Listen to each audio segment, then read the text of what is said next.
Today I am reviewing Music Theatre of Connecticut's production of Terrence McNally's Master Class, directed by Kevin Connors and running through September 29th at their theater at 509 Westport Avenue in Norwalk, Connecticut. Hit a high note with me and visit my Patreon page where you can, for as little as $1 a month, support this channel as well as my classic cinema podcast, Yesterday's Matinee. The next episode, The China Syndrome, should be up in the next few days. Also on the website, you'll find old print reviews of mine and occasional restaurant reviews. Thank you to my current patrons, especially my Neo and Hamilton tier patrons, and welcome to the new ones. A link will be in the description. When you've had a career that has spanned 30 years, winning 2 Tony Awards, 3 Obies, 2 Lucille Lortel Awards, a Drama Desk, and an Emmy, you've sat through a lot of auditions and castings, seeing some great performances and some real stinkers. So when McNally's Masterclass was produced in 1995, after all those previous accolades, it seems natural that he would know the real dedication that is necessary to be successful as an actor. Because acting is not easy. It's not merely standing there and reciting lines, it's finding the deepest depths of being in the character you're portraying, knowing exactly what they would do in any situation, breathing life into a fictional character so that the actor disappears for the next several hours, and a character is what is before us. If acting is hard, then directing is impossible, as it is part of the director's responsibilities to assist the actor in finding those depths and working them out.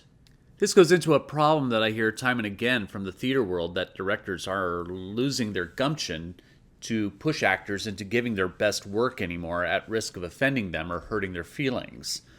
McNally attempts to address the necessity of honesty that must come from a director, or in this case an instructor, for the sake of making one's performance great, while questioning where the line should be drawn as to how far a director should go and what ulterior motivations may be driving them beyond the welfare of the art.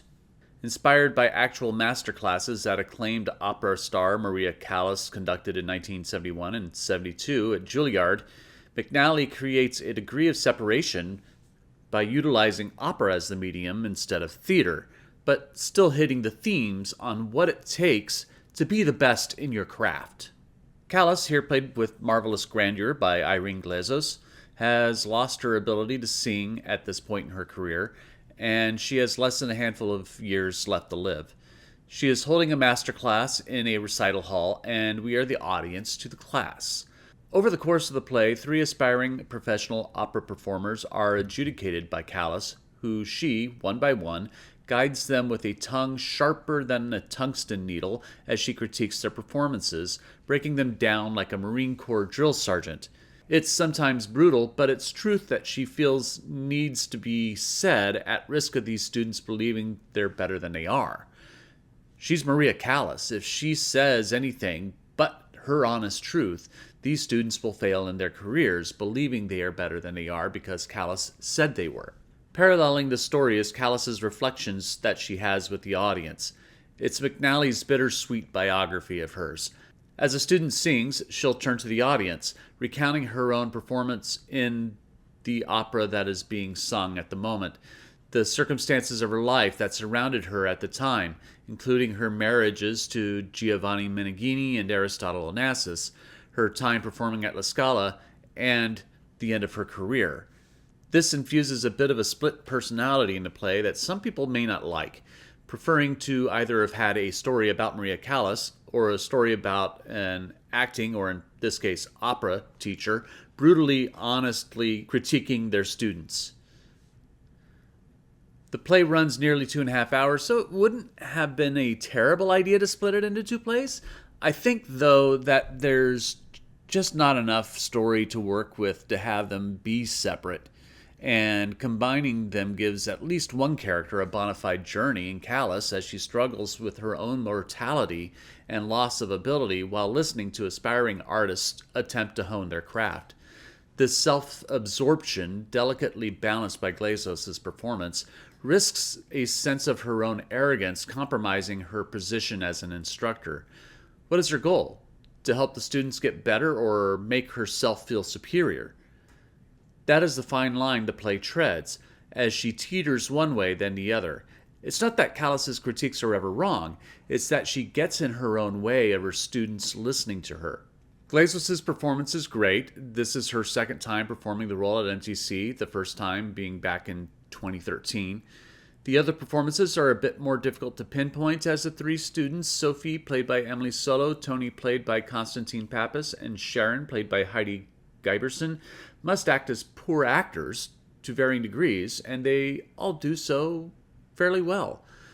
Giberson in particular was delightful as she strives to land an aria from Verdi's Macbeth, Nel di della Vittoria, Vieni ta fretta.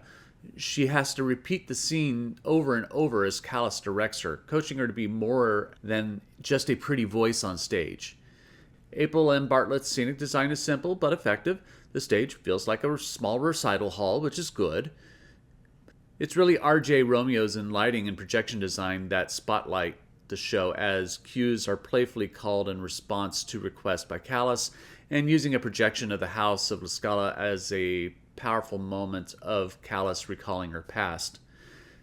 Diane Vanderkroef's costumes are also excellent, as Callas's outfits project her waning health, but also keep a degree of elegance. The dresses for Sharon and Sophie are also spot on, portraying their naivete and their art. This is an excellent production of Masterclass.